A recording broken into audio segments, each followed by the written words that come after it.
This clip is brought to you by SaveWithConrad.com.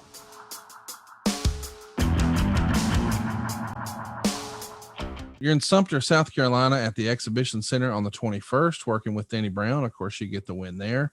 The next day, you're back in Greenville working with Manny Fernandez.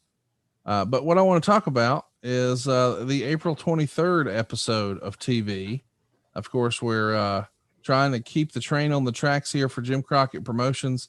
This is the era where Dusty Rhodes does his cold-blooded sausage maker promo, which so many people have played in recent years.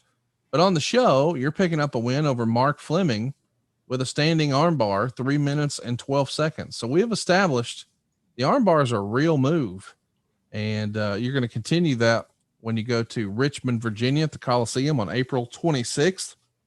It's a worldwide taping, and you're going to pick up a win there over Mark Fleming. And then before you know it, it's time to get down to business for these tag titles. But before we do, one more set of TVs, April 27th at the WTBS studios.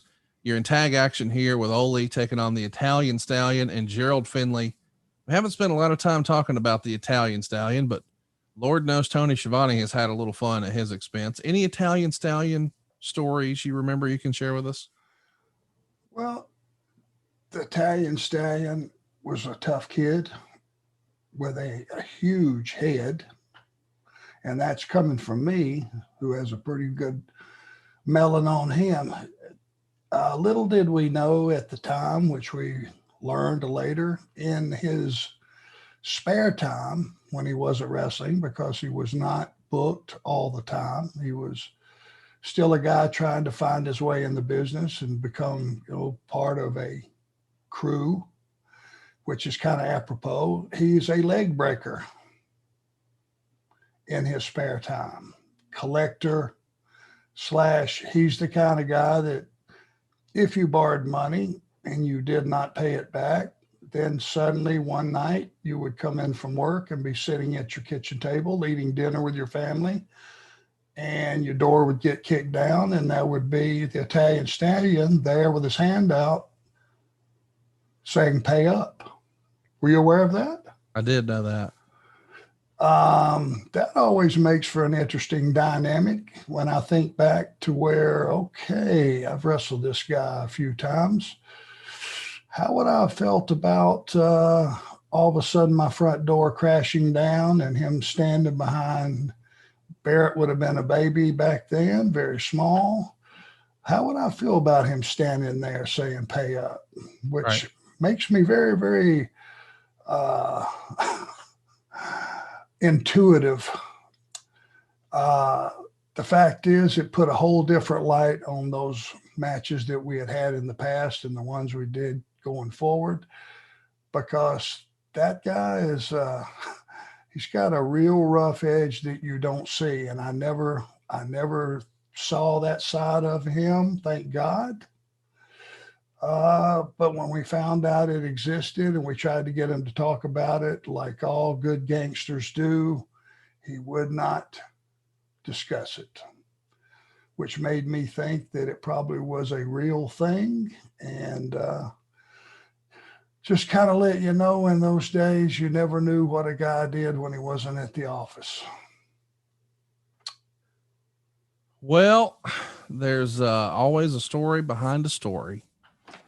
April 27th, as we mentioned, you're going to be out here working with the Italian Stallion and Gerald Finley, but that's not your only showing on the show. Thunderbolt Patterson would defeat Randy Barber, and after the bout, Ole and Arn Anderson, who provide guest commentary for the bout, attack Patterson until Manny Fernandez comes out and helps clear the ring. Later that day, because again, this is a matinee TBS show, you're going to be wrestling Thunderbolt Patterson to a no contest in Columbus, Georgia. It's the first time that you've probably had a singles match with Thunderbolt before, certainly in a main event position in Georgia. You got any good Thunderbolt stories you remember about working matches with him? How was he as an in-ring competitor, a dance partner, if you will? He was a dance partner that stayed on his feet. Okay. Most of the time. And me being the guy that that I was trying to become and had become at this point, I was more of a bumping, feeding heel. I didn't mind doing all the work and creating, most of the excitement, as long as when it was time to get mine, I got mine. Thunderbolt was the kind of guy that was, like I said, around the Georgia area. He had been in and out of there for years and years and years and was well known. And that was fine for him to stand in the middle of the ring and bounce you around. But when it got time to get mine, he was a little reluctant. And, at the time I thought, well, this guy's being a little difficult here. I'll refuse to get ate up. I was far enough along in my knowledge, of the way the business is supposed to be and the way things should be and all that, that at the time I felt like this guy may be taking advantage of me. He has seen that I'm more than happy to accommodate him, but okay, now it's my time. And you couldn't get him off his feet. And as it turned out, the more I worked with him, the more I figured out he wasn't able. He was an old timer. He was already an old timer. He was injured. Bumping was not his thing because it could not be his thing. And then I started to look at it in a different light, because I only did just scoop him up and bump him and slam him a couple times without his consent or knowledge.